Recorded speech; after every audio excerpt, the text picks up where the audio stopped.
우리 하나님 말씀 함께 찾아보십니다. 하나님 말씀 창세기 1장입니다. 창세기 1장 26절로 27절 말씀입니다. 구약성경 창세기 1장 26절 27절 말씀. 창세기 1장 26절 27절 말씀입니다. 자, 못 찾으신 분만 아멘. 아이고, 한 분도 안 쏘고시네. 한 목소리를 읽어보시겠습니다. 1장 26절 27절 말씀 한 목소리를 읽습니다. 시작. 하나님이 이르시되 우리의 형상을 따라 우리의 모양대로 우리가 사람을 만들고 그들로 바다의 물고기와 하늘의 새와 가축과 온 땅과 땅에 기는 모든 것을 다스리게 하자 하시고, 하나님이 자기 형상 곧 하나님의 형상대로 사람을 창조하시되 남자와 여자를 창조하시고. 아멘. 아멘. 잘 오셨습니다. 오후 예배까지 잘 오셨습니다. 옆에 사람 손을 한번 꽉 잡고서 오늘 오전에 장진영 목사님한테 배운 거 있죠. 뭘 도와드릴까요? 한번. 네, 뭘 도와드릴까요? 네, 그러면 이제 이렇게 얘기하십시오. 네, 어깨를 좀 주물러 주십시오. 네, 어깨를 좀 주물러 주시죠. 네, 옆사람 어깨를 좀 시원하게 좀 주물러 주세요. 점심 먹고 얼마나 나른하세요? 나른하시죠? 어깨를 좀 주물러 주세요. 자, 어깨를 시원하게 좀 주물러 주시고, 예, 꽉꽉 좀 주물러 주세요. 꽉꽉 좀 주물러 주세요. 네, 아주 50견 60견이 뚝 떨어지도록 꽉꽉 주물러 주세요. 반대쪽에 있는 분에게도 이렇게 어깨를 꽉꽉 주물러 주세요. 꽉꽉 주물러 주세요. 예, 꽉꽉 주물러 주세요. 예. 네, 좋습니다. 이렇게 오늘은 우리 앞에 목사님 모시고 왔는데 또 이렇게 배꼽 보일 수 없으니까 자기 나름대로 그냥 이렇게 푸세요. 이렇게 좀 푸시고 고개도 이렇게 좀 돌리시고. 예, 예. 금년도에 우리 교회 표어가 뭔지 아세요? 감사예요, 감사. 옆에 분한테 인사하시죠. 제 옆에 앉아주셔서 너무 감사합니다. 한번 해보세요. 예. 부부끼리 앉았거들랑 살아주셔서 무조건 감사합니다 하세요.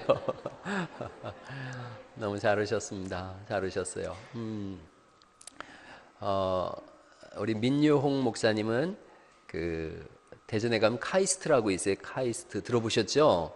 카이스트에서 박사 학위를 받으셨어요. 그러니까 그 얘기는 공부를 엄청나게 잘했다는 얘기예요. 공부를 엄청 잘하셨어요. 그러면서 예수님을 영접하게 되어졌고, 그래서 독일에 가서 또 신학 박사, 구약학으로다가 신학 박사를 받으셨어요. 그리고 우리 교단에 왔어요. 그래서 대전 복음교회를 개척을 했는데, 이제 개척한 지 얼마 안 됐어요. 제가 이제 개척을 해봤잖아요. 저는 이제 개척을 해서 아내하고 둘이 시작을 했는데, 이 세상에서 제일 외로운 사람이 누구냐? 개척교회 목사예요. 제가 지하에 있었는데 사람이 내려오더라고요. 문을 삐근 열더니 이 지하 안에 그러고 가는 거예요. 지하인 줄 모르고 내려왔나? 나 이게 너무 속상한 거예요. 머리에 선명해요. 3층에 처음에 개척했었어요. 문을 이렇게 열더니 주일날이에요. 주일 낮 예배 때예요. 아내하고 둘하고 애도 아직 없을 때예요. 한 분이 더 있었어요. 문을 열더니 아무도 없네? 그러고 가네? 난 사람도 아닌가 싶었어요.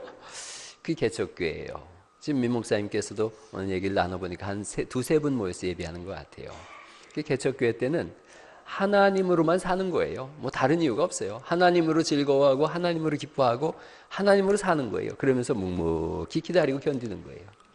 제가 개척교회를 해보면서 알았어요. 하나님은 큰 교회 목사라고 큰 목사 아니고 작은 교회 목사라고 작은 목사 아니라 하나님 소관이다. 아멘이죠? 하나님 소관이에요.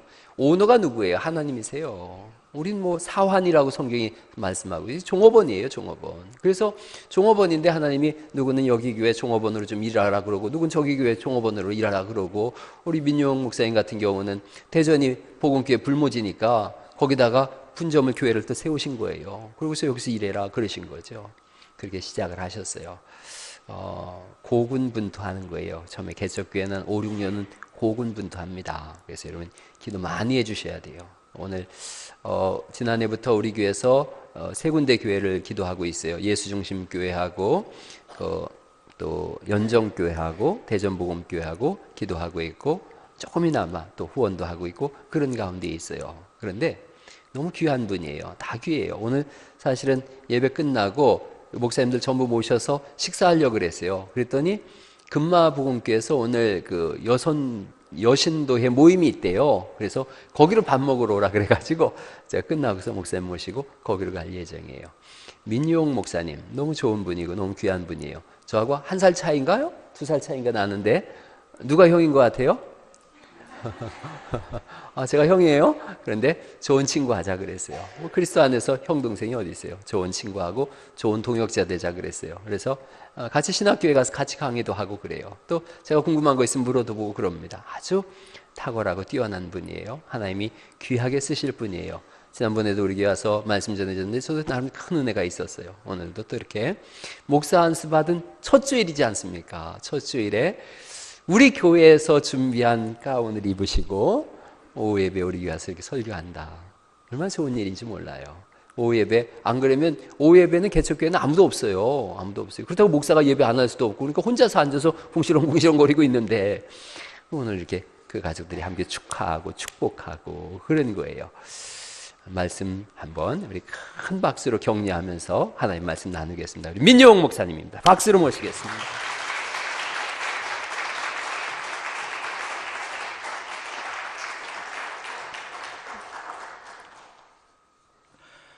샬롬 우베라카. 제가 이제 구약을 배워서 이스라엘 말로 한번 인사를 드렸습니다. 샬롬은 여러분 잘 알고 계시죠? 예, 평안이라는 뜻이고요. 베라카는 이제 축복이라는 뜻입니다.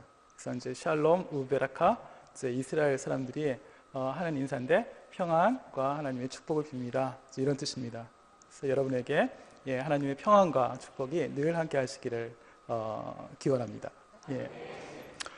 이 갈릴리 교회 제가 이제 1년 전에 이 자리에 서서 한번 설교를 했었고요.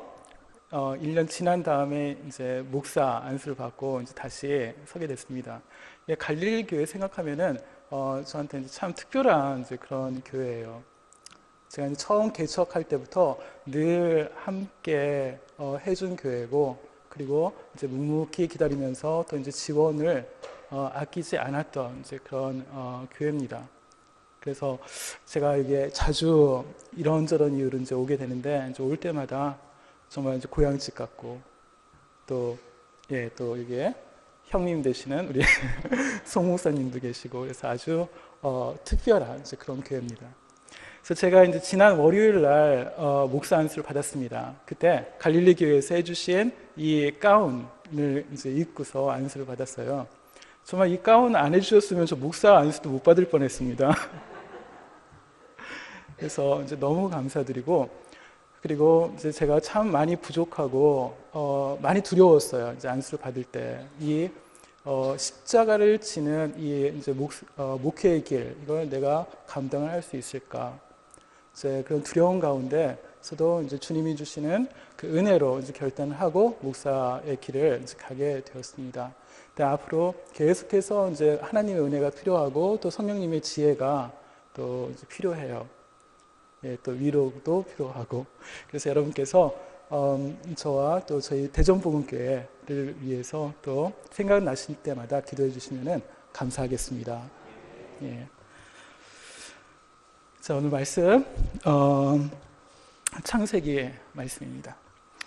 그 성경은 우리에게 영원한 생명이 무엇인가, 그리고 또 이제 영원한 생명을 얻으려면은 어떻게 해야 되는가, 이제 그것을 가르쳐 주는 책입니다. 하나님께서 우리에게 주시고자 하시는 것, 그것이 무엇이냐 하면은 바로 이제 영원한 생명이다라고 말씀을 드릴 수가 있어요. 그래서 요한복음 3장 16절에 이렇게 기록이 되어 있습니다.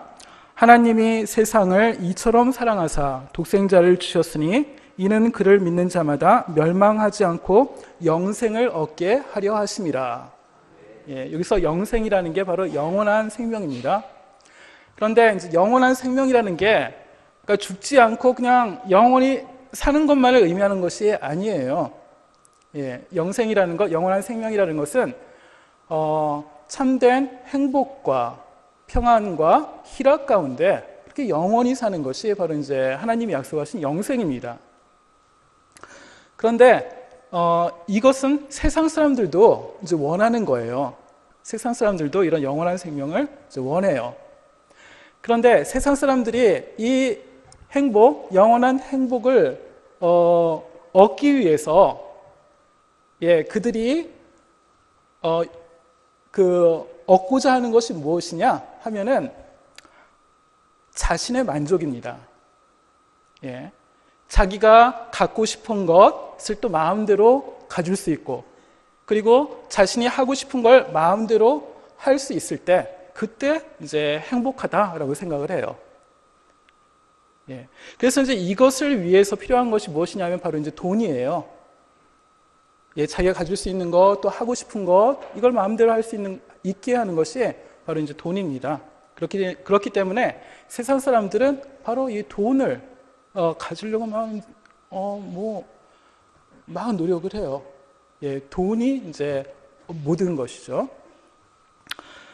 자, 그런데 이 세상 사람들이 원하는 것, 자신을 만족시키는 것, 이게 문제가 무엇이냐면은 그것이 끝이 없다는 거예요. 세상 사람들이 원하는 것이 계속해서 커져갑니다. 잠시 만족하다가도 조금 지나면 거기에 만족 못하고 또 새로운 더 많은 것을 원하게 되고 그렇습니다.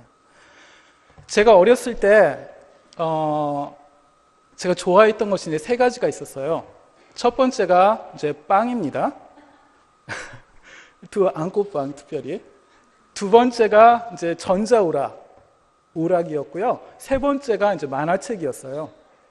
근데 그때는 뭐 제가 마음대로 할 수 없었기 때문에 나중에 크면은 빵집이나 아니면은 오락실이나 아니면 만화방 이 주인이 됐으면 좋겠다. 그러면 뭐 더 바랄 것이 없겠다라는 뭐 그런 상상을 했었어요.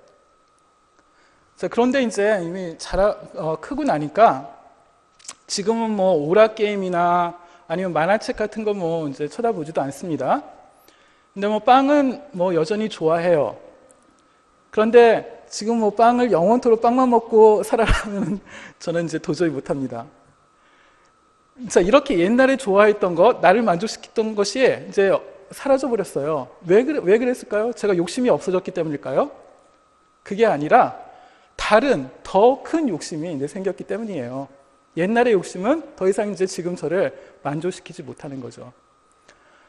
이게 세상 사람들이 이제 행복을 추구하는 이제 그런 길이에요. 간단히 말씀을 드리면 세상 사람들이 행복을 추구하는 길, 그 중심에는 무엇이냐면은 바로 나 자신이 놓여 있습니다. 나에 대한 만족.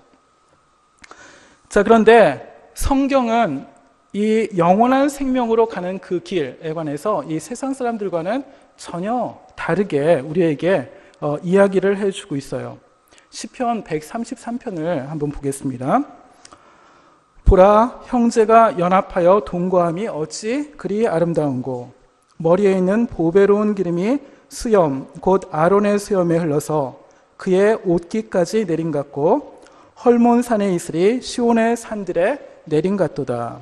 거기에 여호와께서 복을 명하셨나니 곧 영생이로다. 이 시편에서는 우리가 무엇을 가지거나 아니면은 우리가 하고 싶은 것을 마음껏 할 수 있을 때, 그때 생명을 누리는 것이 아니라 형제들이 연합해서 함께 살 때, 바로 그때 하나님께서 영생을 명하셨다라고 얘기를 하고 있습니다. 이 시편을 쓴 기자는 이 형제가 연합해서 함께 살아가는 것, 이것을 굉장히 아름답게 묘사를 하고 있어요. 제사장의 머리에 부은 향기롭고 아주 귀한 그 기름이 이렇게 아래로 이제 흘러내리는 것과 같고, 그리고 헐몬산, 이스라엘의 가장 높은 산입니다. 헐몬산에서 아래에 있는 시온산으로 이슬이 내려서 촉촉하게 적시는 것과 같이 형제들이 함께 연합하는 것이 그처럼 아름답다라고 이제 노래를 하고 있습니다. 자, 그러면 왜 우리가 이렇게 서로 연합해서 살아갈 때 영원한 생명을 누리게 되는 걸까요? 거기에 대한 그 대답을 이제 오늘 우리가 읽은 말씀을 통해서 이제 한번 살펴보도록 하겠습니다. 여러분도 잘 알다시피 창세기 1장은 태초에 이 세상, 이 온 세상과 인간이 어떻게 창조되었는가를 이야기를 해주고 있는 이제 그런 본문입니다. 오늘 본문 말씀에 따르면 우리 인간의 창조는 다른 동물들의 창조와는 다른 아주 특별한 그런 점을 가지고 있어요. 그게 뭐냐면은 인간은 바로 하나님의 형상을 따라 하나님의 모양대로 만들어졌다라는 것입니다. 동물은 안 그래요. 인간만 그렇습니다. 하나님의 형상대로 또 하나님의 모양을 따라.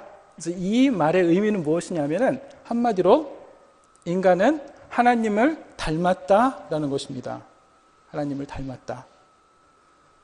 자, 그럼 도대체 하나님을 닮았다라는 것이 도대체 무슨 의미일까? 우리가 어떤 점에서 하나님을 닮았단 말인가?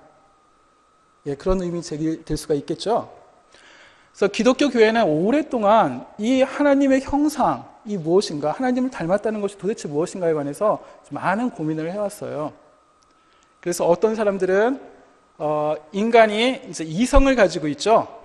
그래서 이성을 가지고 있는 것, 이것이 하나님을 닮은 것이다 라고 얘기를 하기도 했고요. 또 인간은 뭔가 새로운 것을 만드는 창조성을 가지고 있습니다.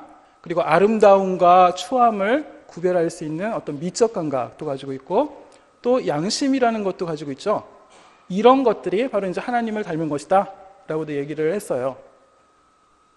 그리고 또 어떤 사람들은 인간은 영적 존재다, 그렇기 때문에 하나님을 닮은 것이다, 이렇게도 이제 얘기를 했습니다. 아주 다양한 이야기가 있는데 틀린 말은 아닙니다. 다 어느 정도 이제 맞는 말이에요. 그런데 거기에 한 가지 중요한 의미가 이제 빠져 있습니다. 오늘 본문에는 이 하나님을 닮았다라는 것이 어떤 의미인가? 그것을 추측할 수 있는 이제 두 가지 암시가 들어있어요. 예, 첫 번째 암시는 바로 우리라는 단어입니다. 우리. 거기에 하나님은 우리의 형상대로, 우리의 모양을 따라, 거기서 이제 우리라는 말이 들어있죠. 예. 다른 곳에서는 항상 하나님이 이제 단수로 표현이 되어 있어요. 그런데 이 구절에서만 하나님은 우리라는 복수로 이제 이렇게 표현이 되고 있습니다. 자, 여기서 우리라는 것이 무엇이냐 하면은 바로 이제 삼위일체 하나님, 성부, 성자, 성령, 이 세 분의 하나님을 이제 가리키는 말이에요. 우리가. 자, 이 구절에서만 인간을 창조하실 때만 특별히 우리라는 말을 사용하신 그 이유, 그것은 무엇이냐면은 바로 삼위일체 하나님, 그 안에 내포되어 있는 하나님의 성품, 그 성품에 따라서 인간이 만들어졌다라는 것을 암시합니다. 이해되셨죠, 여러분? 예. 자, 그러면 하나님의 삼위일체 하나님, 성부, 성자, 성령, 삼위일체 하나님 안에 들어있는 그 하나님의 성품이 도대체 무엇일까? 요한복음 17장 21절, 22절을 보시겠습니다. 요한복음 17장 21절, 22절 제가 읽어드립니다. 아버지여, 아버지께서 내 안에, 내가 아버지 안에 있는 것 같이 그들도 다 하나가 되어 우리 안에 있게 하사 세상으로 아버지께서 나를 보내신 것을 믿게 하옵소서. 내게 주신 영광을 내가 그들에게 주었사오니 이는 우리가 하나 된 것 같이 그들도 하나가 되게 하려 함이니이다. 예. 자, 이것은 예수님께서 잡히시기 전 마지막 날 밤에 하나님께 간절히 기도했던 그 기도 내용입니다. 예수님께서 마지막으로 기도하셨던 것, 그것이 무엇이냐면은 바로 하나님과 예수님이 하나이신 것과 같이 그렇게 예수님의 제자들, 예수님을 믿는 그 제자들도 하나가 되도록 해달라라는 그런 기도입니다.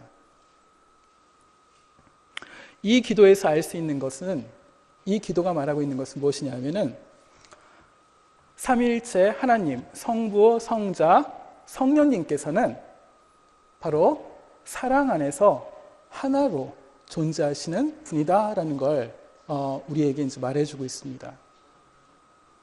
사랑 안에서 하나가 되는 것, 이것이 바로 삼위일체 하나님 안에 있는 가장 핵심적이고 중요한 하나님의 성품입니다. 이 하나님의 성품에 따라서 바로 우리 인간이 창조가 된 거예요.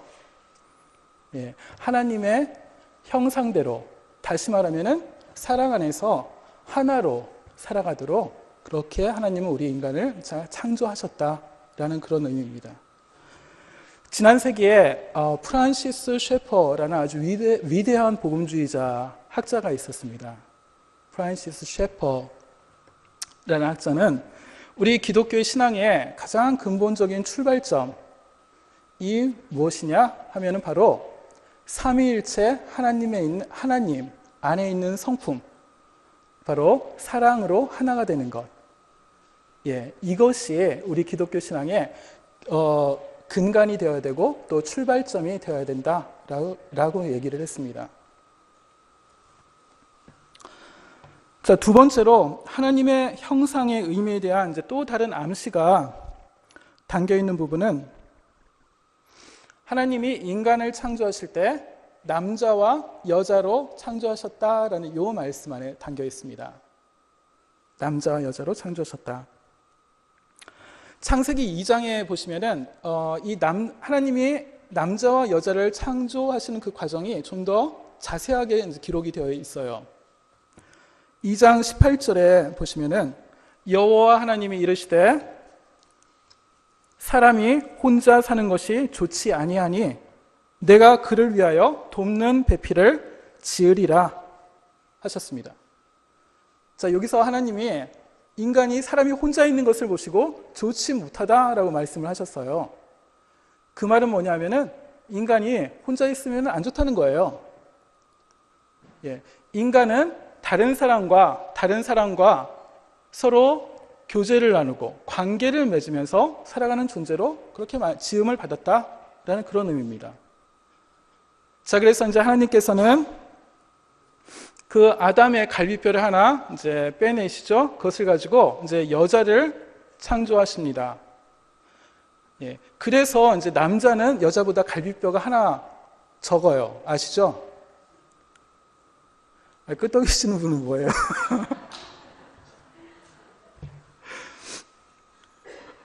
똑같습니다. 예. 예. 하나님이 이제 그 여자를 만드셔서 이제 남자에게 이렇게 데려가셨어요. 그때 아담이 그 여자를 보고 한 말이 중요합니다. 여러분도 잘 아시는 말씀이에요. 뭐냐면 이는 내 뼈 중에 뼈요 살 중에 살이로다 라고 얘기를 합니다. 자, 이제 이 말은 무엇이냐면은 아담이 볼 때 그 여자는 자신의 뼈와 살이라는 것은 자신의 몸을 이루는 가장 중요한 요소잖아요. 그런데 그 뼈 중에 더 귀한 뼈고 그 살 중에 더 귀한 살이다. 그러니까 그 여자가 나보다 더 귀한 그 존재다라는 것입니다. 그러니까 아담의 이 고백에는 남자와 여자 사이에는 아무런 거리감도 없고 갈등도 없고 서로 하나가 되는 그런 일체감이 이제 존재했다라는 거예요. 우리 이제 이 말씀을 주로 많이 사용하는 것이 이제 결혼식장이에요. 그렇죠? 이제 자기 아내에게 이제 많이 사용하는데 하나님께서 이것을 아내에게만 사용하라고 이런 주신 말씀이 아닙니다. 이것은 바로 옆에 있는 모든 사람들에게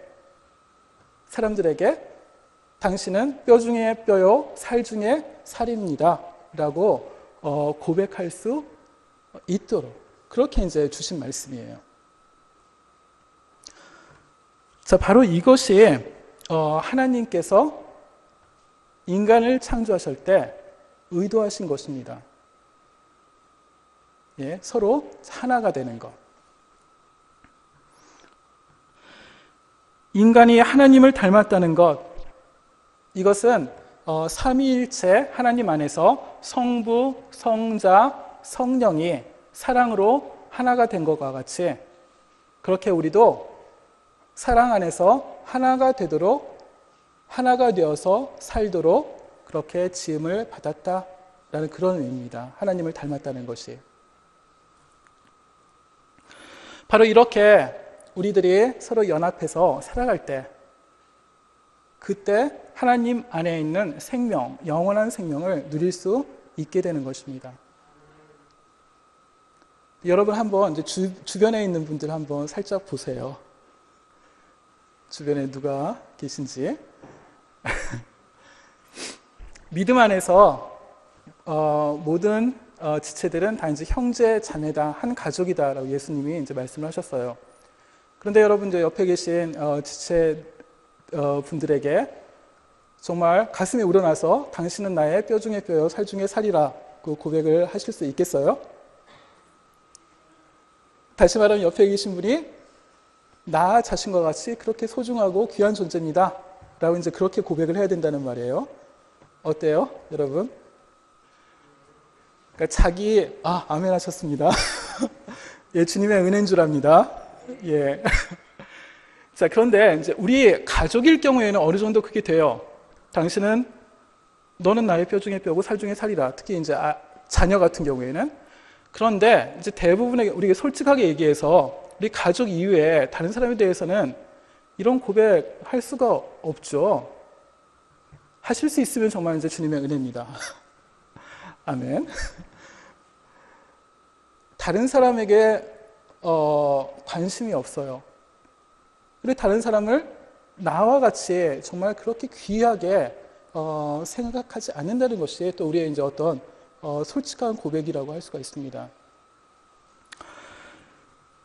자, 이런 것들이, 이것이 바로 우리 안에 하나님께서 맨 처음 주셨던 하나님의 형상, 그것을 잃어버렸다라는 그런 증거입니다. 우리 안에 하나님이 의도하셨던 형상, 그것이 지금은 사라지고 없다라는 증거예요.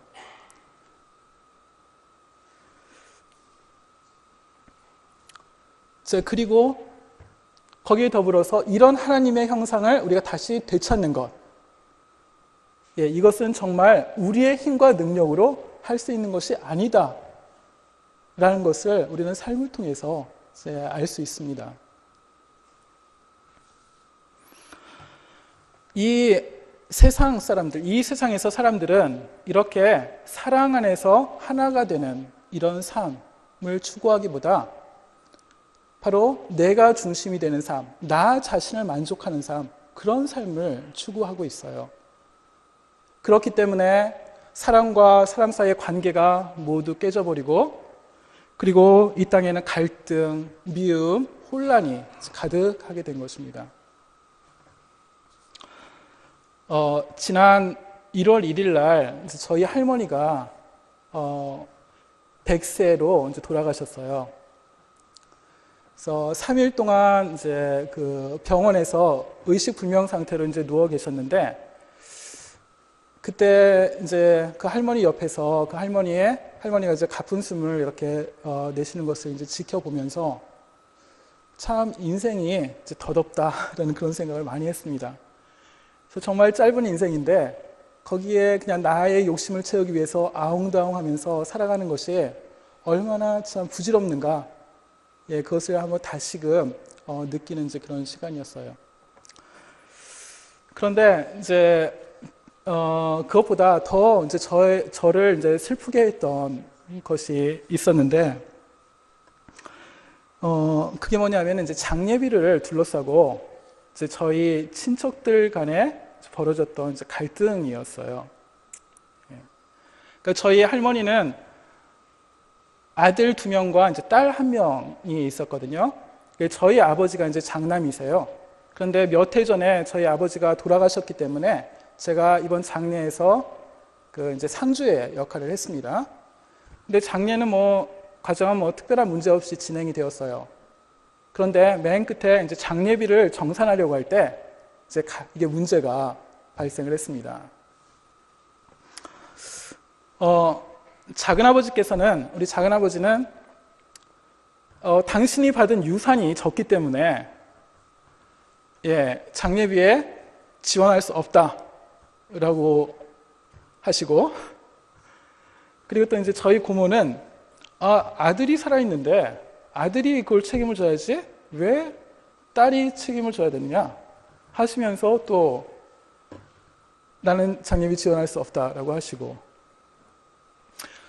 그러니까 이런 갈등이 계속되니까 결국 이제 제가 상주로서 그 사촌 동생들을 이제 이렇게 모아서 이제 얘기를 했어요. 계속 이렇게 되면은 이제 결국 안 되겠다. 우리끼리 이제 장례비를 이제 나눠서 이제 분담을 하자. 네, 그래서 이제 결국 이 손자들이 그 장례비를 분담을 해서 이제 장례 절차를 이제 마치게 됐습니다. 근데 이제 이 과정이 이제 저한테는 정말 큰 충격이었어요. 네. 이 과정을 통해서 정말 이제 돈이라는 게 얼마나 우리를 강하게 사로잡고 있는가. 그리고 그 돈의 문제가 이 가족 관계마저 깨트릴 수 있을 정도로 그렇게 강력한 것인가. 그걸 제가 정말 경험을 했습니다.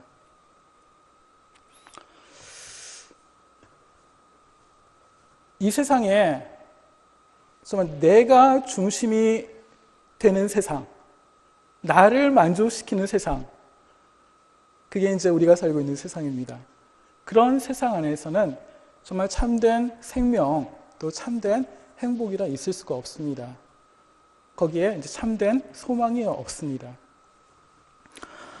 예수님이 이 땅에 오신 이유, 그것은 바로 우리 인간 안에 사라져버린, 우리가 상실한 이 하나님의 형상, 이것을 회복시키시기 위해서 이제 이 땅에 오셨어요. 예수님이 이 땅에 오셔서 과연 하나님 안에 있는 그 성품, 사랑으로 하나가 되는 것, 그것이 무엇인가를 우리에게 보여주셨고 또 알려주셨습니다. 그래서 우리가 바로 그 하나님의 형상을 따라 살도록 이제 우리를 부르신 거죠. 그래서 우리 안에 있는 이기심, 욕심, 이것을 버리고 형제, 자매들, 이웃과 하나가 돼서 사랑 안에 살도록, 바로 그 일을 위해서 예수님께서 이제 이 땅에 오셨습니다. 자, 이렇게 하나님을 닮은 사람들이 사는 곳, 이곳이 바로 이제 하나님 나라예요. 하나님 나라가 다른 곳이 아닙니다. 정말 하나님을 닮은 사람들이 사는 곳, 사랑으로 하나가 되는 곳, 그곳에 바로 영원한 생명이 있는 것입니다. 우리 안에 이런 하나님의 형상을 회복시키시기 위해서 성령님께서 오셨어요. 여러분과 저 안에 성령님께서 오셔서 다시금 우리를 원래의 하나님의 모습으로 회복시키시기 위해서 그렇게 새 창조의 역사를 하고 계세요. 성령님께서는 이 태초에 혼돈으로부터 아름다운 세상을 만드신 그런 권능을 갖고 계신 분입니다. 그런 성령님께서 우리 각자에게 오셔서 우리 안에 있는 혼란, 혼돈, 이 이기적인 마음, 깨어진 관계, 이런 것들을 조금씩 치유하시고, 그래서 다시금 이제 하나님의 형상대로 살아가도록 그렇게 이제 인도를 하고 계십니다. 이 세상에 정말 참된 사랑, 영원한 사랑은 없습니다. 그렇게 살아갈 수 있는 사람이 없습니다. 오직 영원한 사랑, 참된 사랑은 하나님 안에만 계세요. 하나님 안에 있는 거죠. 계신 게 아니라. 하나님은 그 사랑을 그분의 독생자이신 예수 그리스도를 통해서 우리에게 보여주셨어요. 사도 요한은 우리를 향한 하나님의 사랑에 관해서 이렇게 이야기하고 있습니다. 사랑하는 자들아, 우리가 사랑하자. 사랑은 하나님께 속한 것이니 사랑하는 자마다 하나님을 알고 사랑하지 아니하는 자는 하나님을 알지 못하나니 이는 하나님은 사랑이심이라. 하나님의 사랑이 우리에게 이렇게 나타난 바 되었으니 하나님의 하나님이 자기의 독생자를 세상에 보내심은 그로 말미암아 우리를 살리려 하심이라. 사랑은 여기 있으니 우리가 하나님을 사랑한 것이 아니요 하나님이 우리를 사랑하사 우리 죄를 속하기 위하여 화목제물로 그 아들을 보내셨음이라. 사랑하는 자들아, 하나님이 이같이 우리를 사랑하셨은즉 우리도 서로 사랑하는 것이 마땅하니라. 이런 하나님의 모습, 또 하나님의 사랑, 이것을 갈망하고 닮아가는 여러분이 되시기를 축원합니다. 이 세상 이제 참 짧습니다. 예, 정말 이제 금방 지나가요. 그런 짧은 이 땅에서의 삶 동안에 정말 나의 욕심, 나를 만족시키기 위해서 아웅다웅하게 살아가는 그런 삶이 아니라 정말 하나님을 조금이라도 배우는 그런 삶을 살아가는 것이 축복인 줄 압니다. 같이 옆에 있는 그 형제 자매들을 업신여기고 무시하고 또 미워하고 그리고 나의 유익을 위한 어떤 도구로 사용하는 것이 아니라 그들보다 낮아지고 섬기고 또 그들을 존귀하게 여기고 용서하고 용납하는 삶, 그것이 예수님을 통해서 우리에게 보여주신 바로 하나님의 형상입니다. 이 하나님의 형상을 우리는 이 땅에서 정말 완전하게 이룰 수는 없어요. 그러나 그것이 바로 이제 영원한 생명으로 가는 길이기에 그 하나님의 형상을 조금이라도 닮도록 추구하고 또 훈련받고 연습하는 여러분의 삶이 되시기를 축원합니다. 그런 삶의 끝에서 우리는 영원한 생명과 사랑의 원천이신 하나님을 만나게 될 것이고 그리고 하나님께서 완전한 하나님의 형상을 우리에게 덧입혀 주실 거예요. 그리고 하나님과 함께 영원한 생명의 삶을 살 수 있도록 인도하실 것입니다. 기도하시겠습니다.